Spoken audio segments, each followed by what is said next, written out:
고맙습니다. 할렐루야. 송년 주일의 예배자로 서신 여러분 모두에게 주의 은혜가 충만하기를 축복합니다.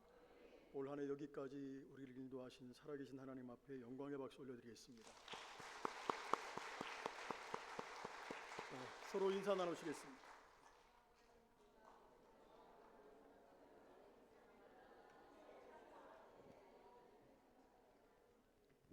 기도의 부흥, 말씀의 부흥, 섬김의 부흥, 선교의 부흥, 진천과 한국과 세계를 예수마을로 만들어가는 교회. 우리의 고백대로 비전을 고백하고 있는데 하나님의 일하심으로 점점 그렇게 세워져가는 교회의 모습을 보면서 하나님께 영광을 올려드립니다. 성도 여러분, 이제 우리는 한 해의 끝자락에 서 있습니다. 달력을 넘기면서 우리는 자연스럽게 이렇게 묻게 돼요. 올해 나는 무엇을 경험했는가? 무엇이 남았는가? 기쁨만 있었던 시간들이 아니었을 겁니다. 때로는 웃음보다는 눈물이, 또 기쁨보다는 한숨이 더 많았던 분도 계실 것이고, 기도를 했지만 응답이 없는 것처럼 그렇게 느껴졌던 분도 계실 거예요. 오늘 시편 30편은 바로 그런 인생의 자리에서 드려진 감사의 고백입니다. 저는 말씀을 준비하면서 과연 올 한 해를 어떻게 맞춰야 말 그대로 유종의 미를 거둘 수 있을까 생각을 해봤습니다. 그러면서 여러 성경 구절들을 떠올렸습니다. 정말 이 한 해를, 2025년 한 해를 아름답게 마치게 해주는데 결정적인 역할을 해주는 구절은 어떤 것인가 곰곰이 생각해 봤어요. 그러다 보니까 자연스럽게 제 삶에 대해서 한 해를 돌아보게 되었습니다. 한 해를 돌아보니까 정말로 부끄러운 것이 너무 많은 그런 한 해였습니다. 목회를 특별히 잘한 것도 아니고, 또 건강관리를 잘해서 건강하게 지낸 것도 아니고, 어느 것 하나 제대로 한 것이 없는 그런 부끄러운 모습으로 한 해를 살았구나, 그런 생각을 하게 되었습니다. 그래도 딱 한마디가 머리에서 남는 것이 있었어요. 그것은 바로 감사입니다. 감사. 이런 것은 하나도 없을지 몰라도 그래도 하나님께 감사하구나. 그래서 감사에 대한 것들을 조용히 묵상하다가 예전에도 이 말씀을 한번 나눈 적이 있는데 오늘 본문을 발견하게 되었어요. 본문 1절을 보게 되면 제일 처음에 내가 주를 높일 것은 이렇게 선언하고 있습니다. 그냥 우리말에는 그저 주를 높인다 이렇게 되어 있지만 영어로는 익스톨, 히브리어로는 아로밈카라는 단어를 써요. 내가 당신을 높여드립니다, 이런 표현입니다. 근데 이것은 그냥 높여드리는 것이 아니라 너무 기뻐가지고 막 감정이 벅차서 주님을 높이고 찬양하는 것을 말하는 거예요. 그러니까 가만히 있지 못하는 겁니다. 이걸 선언적으로 말씀하고 있어요. 여러분들이 청소년들, 청년들 찬양 집회할 때 가만히 찬양합니까? 막 펄펄 뜁니까? 우리 청년들, 청소년들 찬양 집회할 때 어떻게 해요? 그냥 가만히 찬양합니까? 아니면 막 일어나서 들고 뜁니까? 펄펄 뛰잖아요, 그죠? 그런 것처럼 막 누구 의식하지 않고 앞뒤도 볼 거 없이 기쁨으로 막 감정이 벅차오르는 기분으로 하나님을 높여드리는 선언이에요. 그리고 오늘 본문 마지막 절에 가서는 내가 주께 영영이 감사하리다 라고 표현하고 있습니다. 순간 저는 생각을 했어요. 올 한 해를 마무리하는 아름다움은 다른 것이 아니구나, 바로 이거구나. 따라합니다. 하나님을 감사함으로 높이는 것. 할렐루야. 하나님을 감사함으로 높이는 것, 이것이 올 한 해를 마무리하는 모습이 되겠구나 하는 생각을 하게 되었습니다. 이 생각을 가지고 오늘 본문이 되는 시편 30편을 묵상을 해봤습니다. 그랬더니 정말로 그럴 만한 이유가 두 가지가 딱 나타났어요. 비록 지극히 제 개인적이고 감정적인 발단에서 살펴보게 된 말씀이지만 오늘 여러분들에게도 한 해를 말씀하는 마무리하는 말씀으로 본문이 잘 적용되고 적절했으면 좋겠어요. 그래서 오늘 이 마지막 주일은 본문을 통해서 우리 주 여호와를 감사함으로 높일 두 가지 이유를 우리가 살펴볼 거예요. 살펴보고 그것으로 인해서 아름다운 모습으로 올 한 해를 잘 마무리 지어 가시기를 주님의 이름으로 축복합니다. 우리가 이 한 해를 감사로 주를 높이면서 마무리 져야 되는 첫 번째 이유가 뭘까? 그것은 지금 저나 여러분이나 서 있는 이 자리가 주님의 은혜로만 가능한 자리라는 거예요. 인정하십니까? 우리가 본문을 보면 나 자신에 대해서 두 가지 관점에서 기록을 하고 있어요. 하나는 완료형 관점이고 다른 하나는 미래형 관점이에요. 지금 제가 말씀드리고자 하는 것은 완료형 관점입니다. 바로 이런 구절들이에요. 1절 한번 같이 읽어보겠습니다. 여호와여, 내가 주를 높일 것은 주께서 나를 끌어내사 내 원수로 하여금 나로 말미암아 기뻐하지 못하게 하심이니이다. 여기서 두 가지 완료가 나와요. 첫 번째는 나를 끌어내셨다는 거예요. 이 고백은 우리가 시편 30편을 보게 되면 평탄한 인생 속에서 나온 말이 아니에요. 오늘 본문을 보게 되면 다윗은 병들었어요. 죽음의 문턱까지 갔었어요. 적들의 조롱 앞에 서 있었던 사람이에요. 그걸 우리의 삶에 적용한다면 내 모습이 어딘가에 빠져 있었던 상태라는 겁니다. 그게 절망일 수 있겠죠? 아니면 고난일 수 있겠죠? 아니면 죄악일 수 있을 거예요. 어쨌든 그것은 나를 짓누르고 나를 자유하지 못하게 했어요. 근데 중요한 것은 나는 거기에서 지금 벗어날 힘이 없어요. 그런데 하나님께서 나를 거기에서 끌어내 주셨다는 거예요. 이것은 이미 이루어진 겁니다. 완료형입니다. 제가 굳이 완료형이라고 강조하는 것은 그 완료된 상태가 지금까지 이어지고 있다는 것 말하고자 하는 거예요. 또 여기서 끌어올려졌다는 것은, 끌어올린다는 것은 어떤 표현이냐 하면, 여러분 예전에 우물 기억나십니까? 저도 어릴 때 저희 집 옆에 우물이 있었는데 기억나세요? 깊은 우물에서 물을 길어 올린다는 이런 의미를 갖고 있어요. 그러니까 다윗은 지금 기분이 조금 나아진 것이 아니에요. 그런 상태가 아닙니다. 좀 감정이 좋아지고 기분이 좀 나아진 상태가 아니라 빠져나올 수 없는 깊은 절망의 자리에서 하나님께서 직접 손을 내미셔서 자신을 건져 주셨다고 고백하고 있는 거예요. 할렐루야. 성도 여러분, 우리가 지나온 한 해를 돌아볼 때 목사님, 저는 올 한 해 아무 일도 없었어요, 이렇게 말할 수 있는 사람은 한 명도 없을 거예요. 어떤 분들은 기도가 막혔던 분도 있을 것이고 지금까지도 앞이 보이지 않아요. 그래서 내가 이 상황 속에서 어떻게 일어날 수 있을까? 내가 이 상황 속에서 어떻게 벗어날 수 있을까? 이 상황 속에서 어떻게 일어설 수 있을까? 라고 생각만 들던 순간들이 수없이 많았을 겁니다. 다만 차이가 있다면 이겁니다. 무너졌지만 완전히 무너지지 않았다는 거. 내가 넘어졌지만, 상해 있지만 완전히 넘어지지 않고 버려지지 않았다는 것. 그 이유가 무엇입니까? 하나님께서 나를 끌어올리셨기 때문이에요. 할렐루야. 여러분, 내가 붙든 것이 아니에요. 내가 붙든 것이 아니라 주님이 나를 놓지 않으신 거예요. 이거 인정하십니까? 오늘 우리가 이 자리에 예배자로 서 있다는 것 사실 자체가 하나님께서 나를 놓지 않으셨고 나를 여기까지 끌어올리셨다는 증거인 줄로 믿으시기를 바랍니다. 그렇기 때문에 하나님께서 나를 끌어내셨기 때문에 더 이상 내 대적인 나 때문에 기뻐할 수 없게 되었다는 거예요. 그럼 내 대적이 누굴까요? 그게 인간적인 대적이든 영적인 대적이든 상관이 없어요. 여러분, 내 대적들, 나를 대적하는 사람들은 언제 기뻐합니까? 내가 무너질 때 기뻐해요. 내가 실족할 때 기뻐합니다. 내가 실패할 때 기뻐합니다. 내가 막 휘청거릴 때 기뻐합니다. 그런데 이미 하나님께서 나를 어떻게 하셨기 때문에? 건지셨기 때문에. 여러분 믿으셔야 됩니다. 하나님은 한 번 나를 붙잡으시면 결코 버리는 일, 결코 놓는 일이 없다는 사실 여러분들은 아셔야 돼요. 그렇기 때문에 내 대적이 나 때문에 기뻐할 이유가 사라져버렸다는 거예요.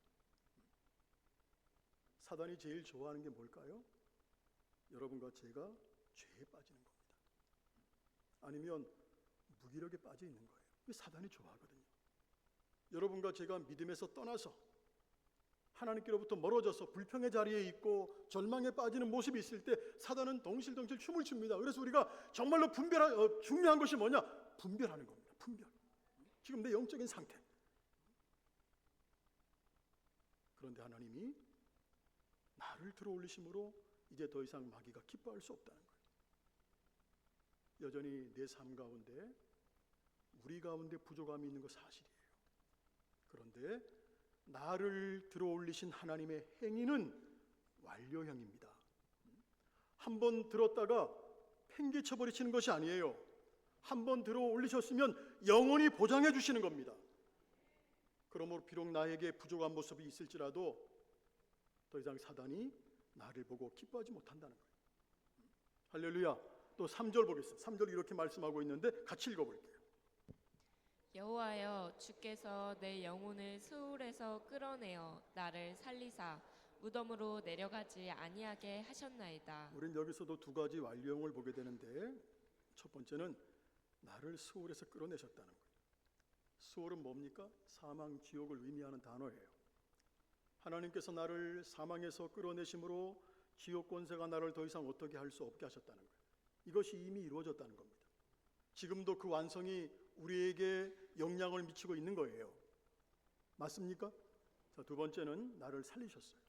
자, 나를 살리셨다. 그럼 질문할 거예요. 목사님, 내가 언제 죽은 적이 있습니까?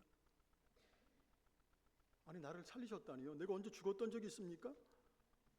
우리 에베소서 2장 1절 말씀을 보겠습니다. 그는 허물과 죄로 죽었던 너희를 살리셨도다. 자, 이 말씀을 보면 우리는 모두 죄와 허물로 죽었던 사람들이에요. 질문합니다. 죽음의 본질적인 의미. 호흡이 끊어지는 겁니까? 하나님께 단절되는 겁니까? 죽음의 본질적인 의미가 뭐예요? 내 호흡이 끊어지는 걸 말하는 거예요? 하나님과 떨어지는 걸 말하는 거예요? 하나님으로부터 떨어지는 거예요. 우린 착각해요. 지금 내 생명이 붙어 있거든요. 내가 말을 하니까 나 살아있구나. 호흡하니까 살아있구나. 죽지 않았다고 착각을 해요. 근데 사실 성경에서 이야기하는 죽음의 본질이 뭐냐?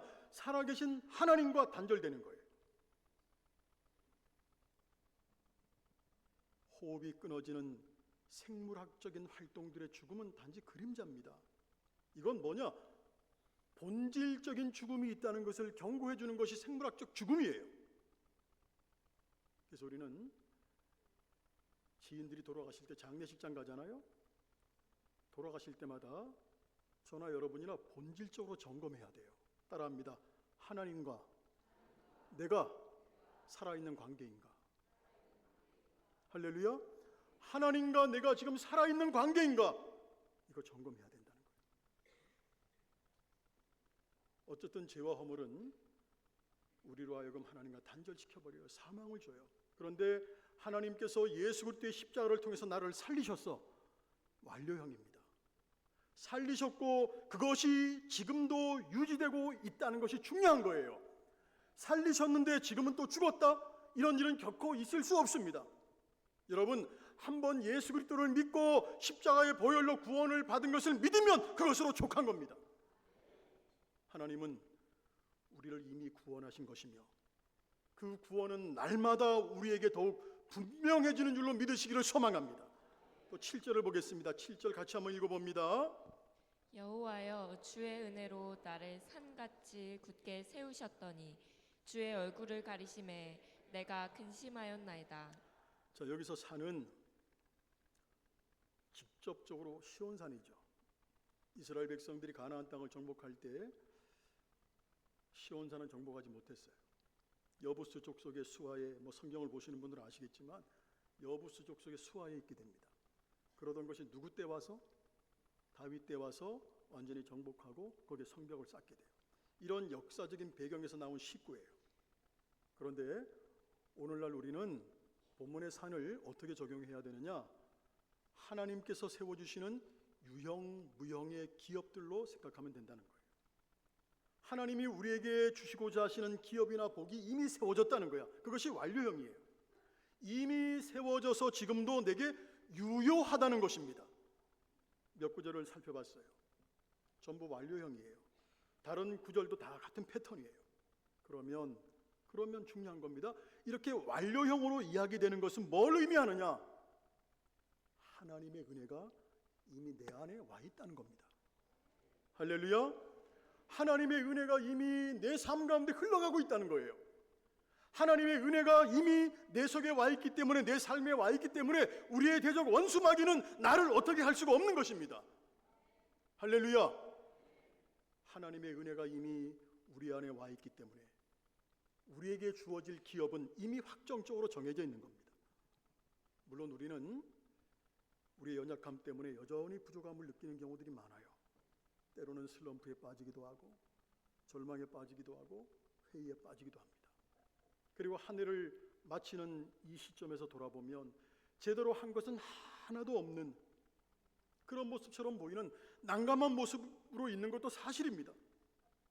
그러나 여러분, 그 어떤 어려움이나 난처함이나 괴로움이 있을지라도 이미 나에게 임한 하나님의 은혜를 아무도 빼앗아가지 못한다는 거예요. 그건 믿으십니까? 아니, 나에게 이루어진 것들은 완료형이기 때문에 내 심령이 깨어 일어나서 하나님 앞에 나가기만 하면 더 넘치는 은혜로 넉넉히 부어주시는 거예요. 그래서 오늘 본문 2절은 이렇게 얘기합니다. 내가 주께 부르짖음에, 8절은 주께 부르짖고 여호와께 간구하기를 이렇게 고백하고 있는 거예요. 이미 나에게 이루어진 하나님의 은혜 믿으십니까?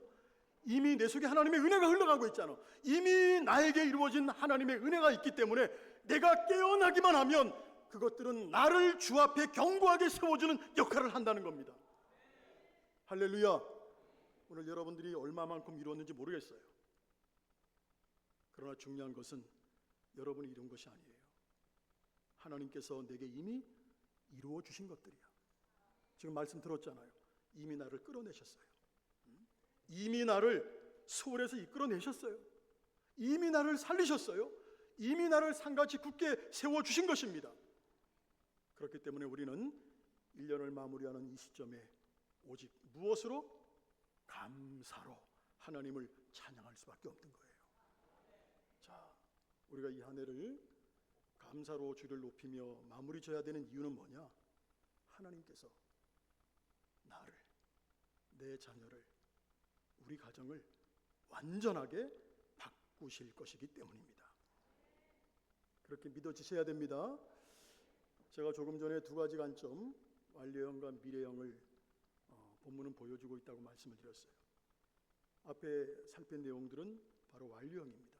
이제부터 우리가 미래형을 볼게요. 역시 몇몇 구절들을 확인하도록 할게요. 5절 보겠습니다. 5절 같이 읽어볼게요. 그의 노염은 잠깐이요 그의 은총은 평생이로다. 저녁에는 울음이 깃들일지라도 아침에는 기쁨이 오리로다. 우리가 관심을 갖고 보려는 부분은 아침에는 기쁨이 오리로다라는 겁니다. 지금은 내가 애끓는 모습에 지나지 않지만, 지금은 내가 한숨을 쉴 수밖에 없는 상황이지만, 지금은 절망적인 모습에 지나지 않지만 결국 나에게 올 것은 기쁨이라는 것입니다. 여러분, 어떤 인생이 울음이 없겠어요? 울음이 없는 인생이 어디 있겠어요?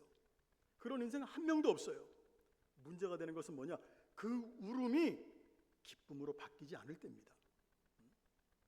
우리에게 힘든 일이 없을 수 없어요. 우리는 종종 이렇게 느껴요. 왜 하나님, 왜 이렇게 오래 침묵하세요? 하나님, 왜 나의 삶 가운데, 우리 가정 속에, 내 자녀들 속에 왜 이렇게 오래 침묵하세요, 하나님? 그럴 때 있지 않아요? 그러나 하나님의 시간 속에는, 오늘 꼭 마음에 새기십시오. 하나님의 시간 속에는 고난은 잠깐이고 은혜는 평생이에요. 그러나 더 중요한 것은 우리의 눈에서 눈물이 그치고 희락이 넘치는 완전함이 반드시 온다는 겁니다. 내 힘으로 오는 것이 아니라, 따라합니다, 하나님의 약속으로 오는 거예요. 그러므로 우리는 한 해를 마무리하는 이 시점에서 비록 내 모습이 우리의 모습이 보잘것없을지라도 격정적으로 하나님께 감사하고 하나님을 높일 수 있는 겁니다. 우리 또 한 구절 볼까요? 12절 같이 읽어보겠습니다. 12절. 이는 잠잠하지 아니하고 내 영광으로 주를 찬송하게 하심이니. 아멘. 자, 결국 무엇을 말씀합니까? 하나님께서 나로 하여금 잠잠히 있지 못하고 찬양하게 만드신다는 거예요. 여러분들에게 그 은혜가 있기를 축복합니다. 잠잠치 않고 찬양할 수밖에 없는 이유가 뭘까? 이미 이루어주신 일들이 나를 하나님 앞에서 완전한 자로 세워주기 때문이에요. 여러분, 지금 여러분들의 모습을 보고 절대 실망하지 마세요. 하나님이 어떻게 역사할지 알아요. 여러분의 자녀를 보고 실망하지 마십시오. 여러분의 가정 보고 실망하지 마십시오. 실망이라는 것은 정말로 내가 벗어날 수 없는 난간에 봉착했을 때 그때 조금 실망하세요, 그냥.